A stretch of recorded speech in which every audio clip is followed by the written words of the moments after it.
Todd Young Online presents Young Tales. Tales for the young and the young at heart. Today's story, Episode 3, The Fox, the Cat, and a Fool's Fortune, from Carlo Collodi's The Adventures of Pinocchio. In the theater, great excitement reigned. Fire Eater, this was really his name, was very ugly, but he was far from being as bad as he looked. Proof of this is that when he saw the poor marionette being brought into him, struggling with fear and crying, "I don't want to die! I don't want to die! I don't want to die!" He felt sorry for him and began first to waver and then to weaken. Finally, he could control himself no longer and gave a loud sneeze. At that sneeze, Harlequin, who until then had been as sad as a weeping willow, smiled happily and leaning toward the marionette, whispered to him, "Good news, brother mine. Fire Eater has sneezed, and this is a sign that he feels sorry for you. You are saved." For be it known that while other people, when sad and sorrowful, weep and wipe their eyes, Fire Eater, on the other hand, had the strange habit of sneezing each time he felt unhappy. The way was just as good as any other to show the kindness of his heart. After sneezing, Fire Eater, ugly as ever, cried to Pinocchio, "Stop crying! Your wails give me a funny feeling down here in my stomach, and achoo, achoo." Two loud sneezes finished his speech. "God bless you," said Pinocchio. "Thanks. Are your father and mother still living?" demanded Fire Eater. "My father, yes. My mother I have never known. Your poor father would suffer terribly if I were to use you as firewood. Poor old man, I feel sorry for him." Achoo, achoo, achoo. Three more sneezes sounded louder than ever. "God bless you," said Pinocchio. "Thanks. However, I ought to be sorry for myself, too, just now. My good dinner is spoiled. I have no more wood for the fire, and the lamb is only half cooked. Never mind. In your place, I'll burn some other marionette. Hey there, officers!" At the call, two wooden officers appeared, long and thin as a yard of rope, with queer hats on their heads and swords in their hands. Fire Eater yelled at them in a hoarse voice, "Take Harlequin, tie him, and throw him on the fire. I want my lamb well done." Think how poor Harlequin felt. He was so scared that his legs doubled up under him and he fell to the floor. Pinocchio, at the heartbreaking sight, threw himself at the feet of Fire Eater and, weeping bitterly, asked in a pitiful voice which could scarcely be heard, "Have pity, I beg you, signore." "There are no signori here." "Have pity, kind sir." "There are no sirs here." "Have pity, your excellency." On hearing himself addressed as Your Excellency, the director of the Marionette Theater sat up very straight in his chair, stroked his long beard, and, becoming suddenly kind and compassionate, smiled proudly as he said to Pinocchio, "Well, what do you want from me now, Marionette?" I beg for mercy for my poor friend Harlequin, who has never done the least harm in his life." "There is no mercy here, Pinocchio. I have spared you. Harlequin must burn in your place. I am hungry and my dinner must be cooked." "In that case," said Pinocchio proudly, as he stood up and flung away his cap of dough, "in that case, my duty is clear. Come, officers, tie me up and throw me on those flames. No, it is not fair for my poor Harlequin, the best friend I have in the world, to die in my place." These brave words, said in a piercing voice, made all the other marionettes cry. Even the officers, who were made of wood also, cried like two babies. Fire Eater at first remained hard and cold as a piece of ice, but then little by little he softened and began to sneeze. And after 4 or 5 sneezes, he opened wide his arms and said to Pinocchio, "You are a brave boy. Come to my arms and kiss me." Pinocchio ran to him, and scurrying like a squirrel up the long black beard, he gave Fire Eater a loving kiss on the tip of his nose. "Has pardon been granted to me?" asked poor Harlequin with a voice that was hardly a breath. "Pardon is yours," answered Fire Eater, and sighing and wagging his head, he added, "Well, tonight I shall have to eat my lamb only half cooked. But beware the next time, marionettes." At the news the pardon had been given, the marionettes ran to the stage and Turning on all the lights, they danced and sang till dawn. The next day, Fire Eater called Pinocchio aside and asked him, "What is your father's name?" "Geppetto." "And what is his trade?" "He's a wood carver." "Does he earn much?" "He earns so much that he never has a penny in his pockets. Just think that in order to buy me an ABC book for school, he had to sell the only coat he owned. A coat so full of darns and patches that it was a pity." "Poor fellow, I feel sorry for him. Here, take these 5 gold pieces. Go give them to him with my kindest regards." Pinocchio, as may easily be imagined, thanked him 1,000 times. He kissed each marionette in turn, even the officers, and beside himself with joy, he set out on his homeward journey. He had barely gone half a mile when he met a lame fox and a blind cat, walking together like two good friends. The lame fox leaned on the cat, and the blind cat let the fox lead him along. "Good morning, Pinocchio," said the fox, greeting him courteously. "How do you know my name?" asked the marionette. "I know your father well." "Where have you seen him?" "I saw him yesterday standing at the door of his house." "And what is he doing?" "He was in his shirt sleeves, trembling with cold." "Poor father, but after today, God willing, he will suffer no longer." "Oh, why?" "Because I have become a rich man." "You, a rich man?" said the fox, and he began to laugh out loud. The cat was laughing also, but tried to hide it by stroking his long whiskers. "There is nothing to laugh at," cried Pinocchio angrily. "I am very sorry to make your mouth water, but these, as you know, are 5 new gold pieces." And he pulled out the gold pieces which Fire Eater had given him.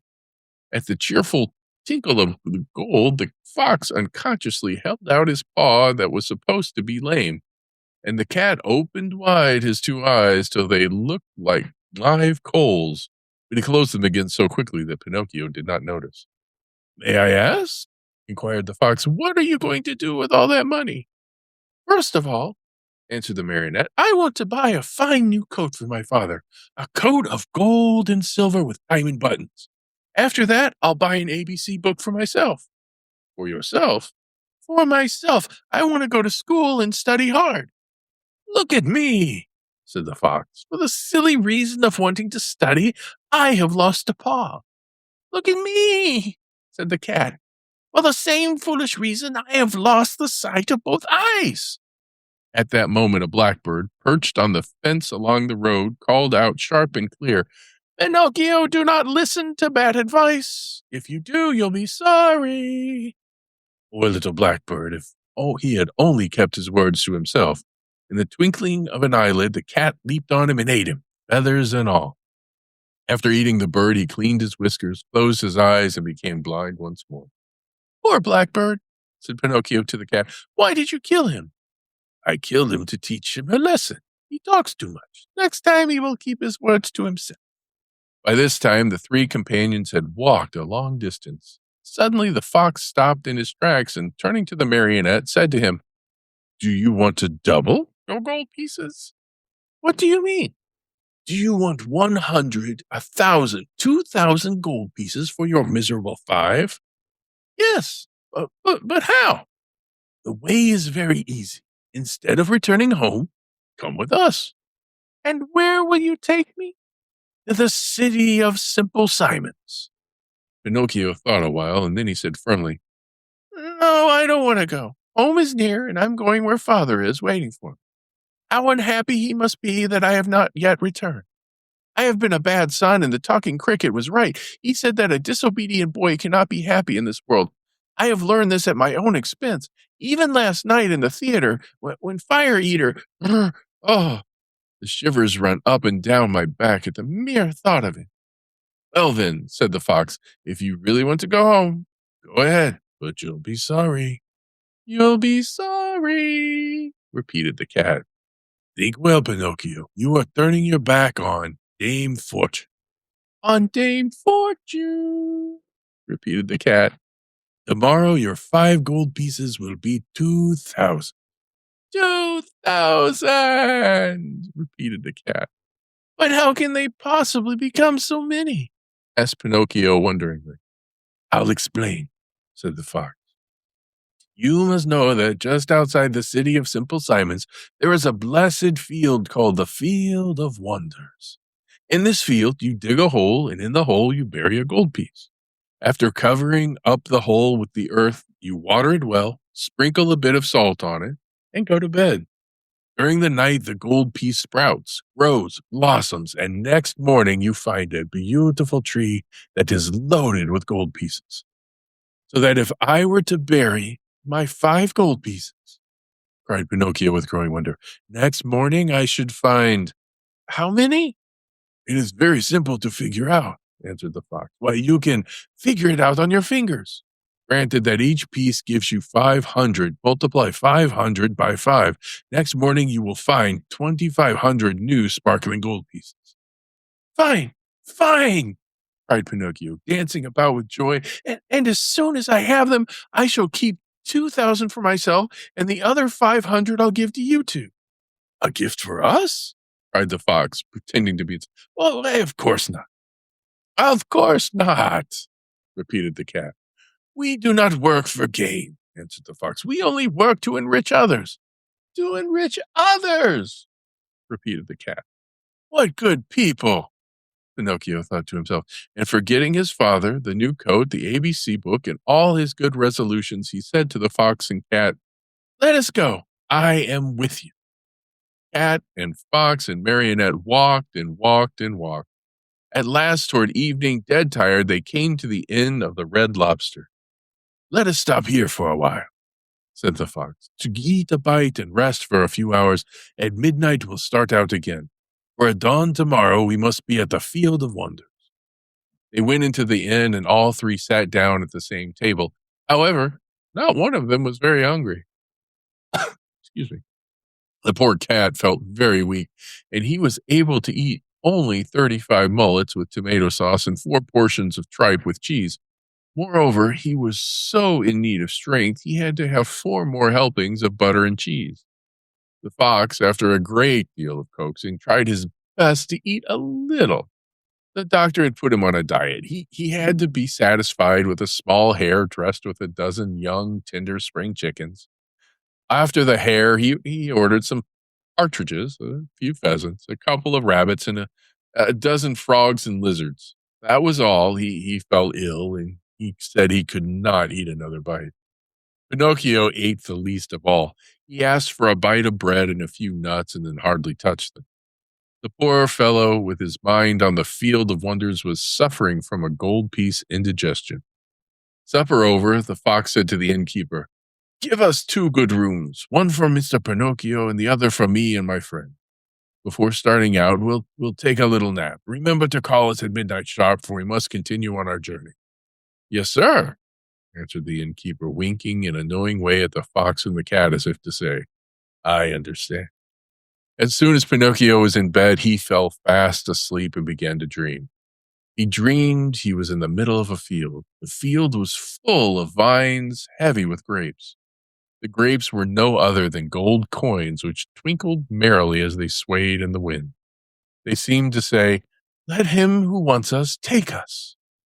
Just as Pinocchio stretched out his hand to take a handful of them, he was awakened by 3 loud knocks at the door. It was the innkeeper who had come to tell him that midnight had struck. Are my friends ready? Said the marionette asked him. Indeed, yes, they went 2 hours ago. Why in such a hurry? Unfortunately, the cat received a telegram which said that his firstborn was suffering from chilblains and was on the point of death. He could not even wait to say goodbye to you. Did they pay for supper? How could they do such a thing? Being people of great refinement, they did not want to offend you so deeply as to not allow you the honor of paying the bill. Too bad. That offense would have been more than pleasing to me, said Pinocchio, scratching his head. Where did my good friends say they would wait for me? He added. At the Field of Wonders, at sunrise tomorrow morning. Pinocchio paid a gold piece for the 3 suppers and started on his way toward the field that was to make him a rich man. He walked on, not knowing where he was going, for it was dark, so dark that not a thing was visible. Round about him, not a leaf stirred. A few bats skimmed his nose, and again and scared him half to death. Once or twice he shouted, "Who goes there?" And the faraway hills echoed back to him, "Who goes there? Who goes? Who goes?" As he walked, Pinocchio noticed a tiny insect glimmering on the trunk of a tree, a small being that glowed with a pale, soft light. "Who are you?" he asked. "I am the ghost of the talking cricket," answered the little being in a faint voice that sounded as if it came from a faraway world. "What do you want?" asked the marionette.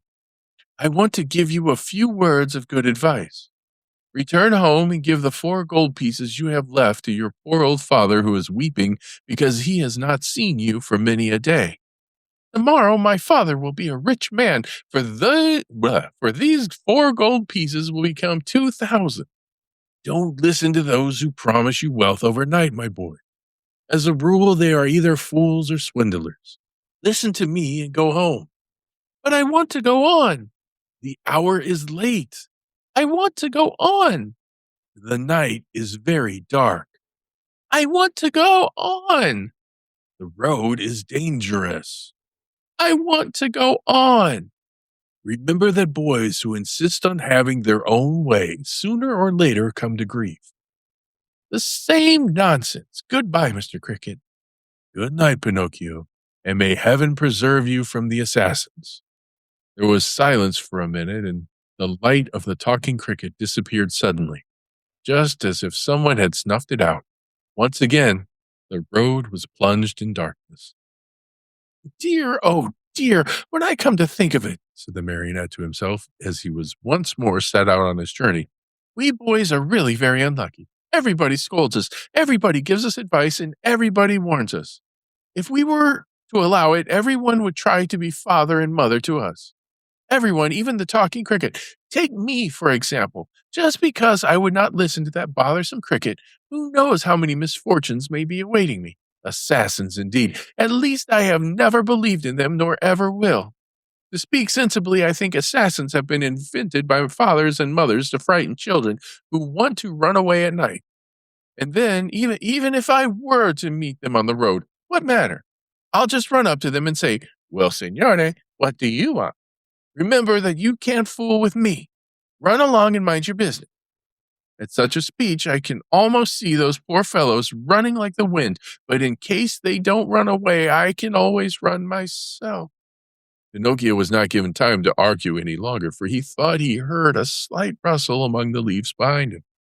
He turned to look, and behold, there in the darkness stood 2 big black shadows, wrapped from head to foot in black sacks. The 2 figures leaped toward him as softly as if they were ghosts. "Here they come," Pinocchio said to himself, and not knowing where to hide the gold pieces, he stuck all 4 of them under his tongue.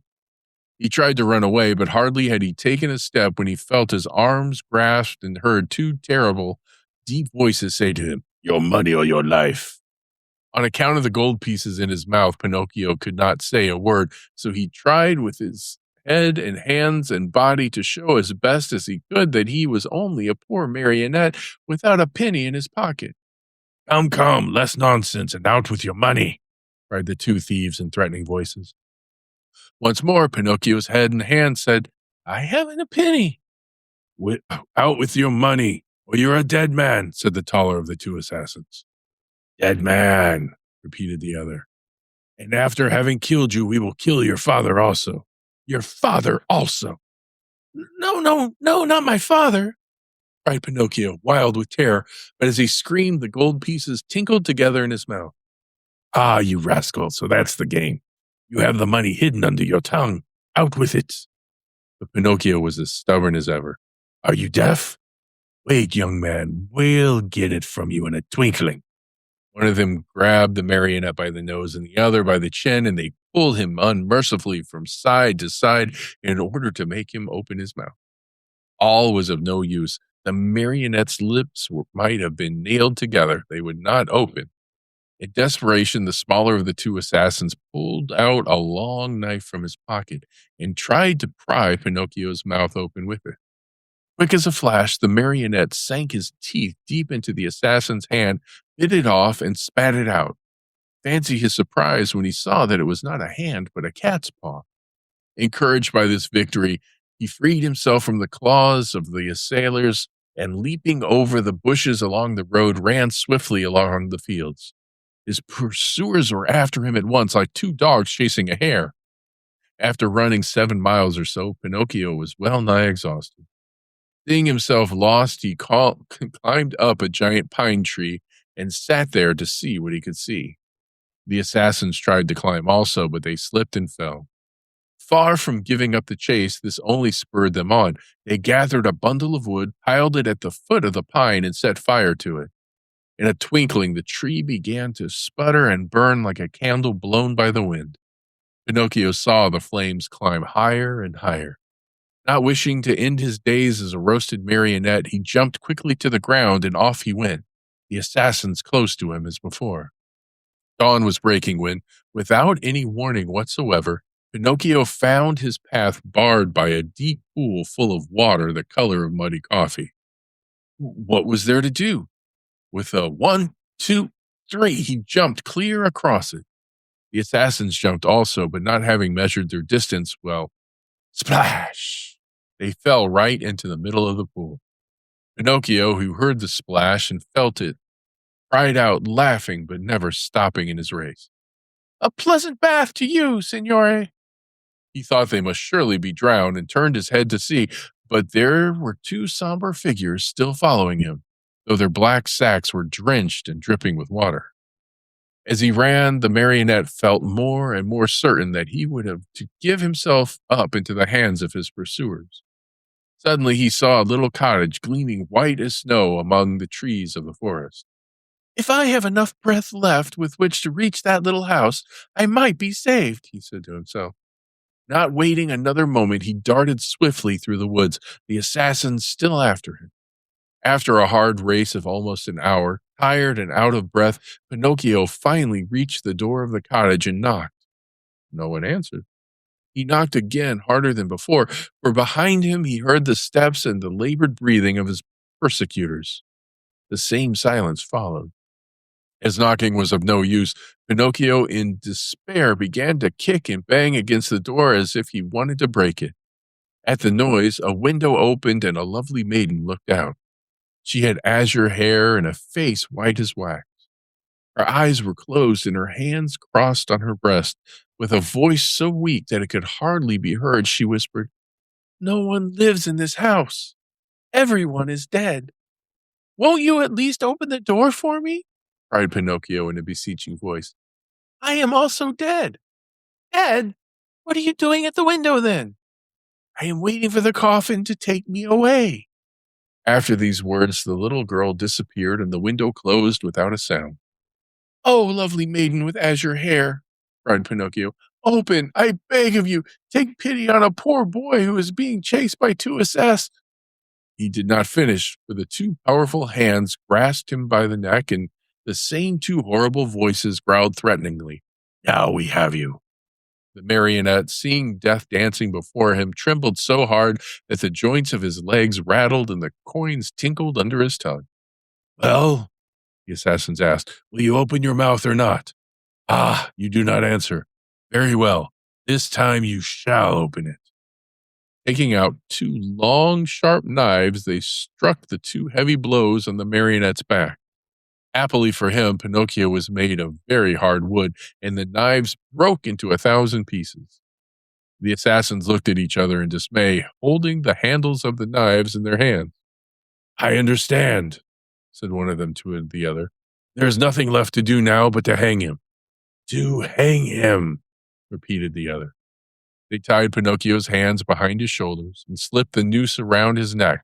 Throwing the rope over the high limb of the giant oak tree, they pulled till the poor marionette hung far up in space. Satisfied with their work, they sat on the grass waiting for Pinocchio to give his last gasp. But after 3 hours, the marionette's eyes were still open, his mouth still shut, and his legs kicked harder than ever. Tired of waiting, the assassins called to him mockingly, Goodbye till tomorrow. When we return in the morning, we hope you'll be polite enough to let us find you dead and gone, with your mouth wide open. And with those words, they went.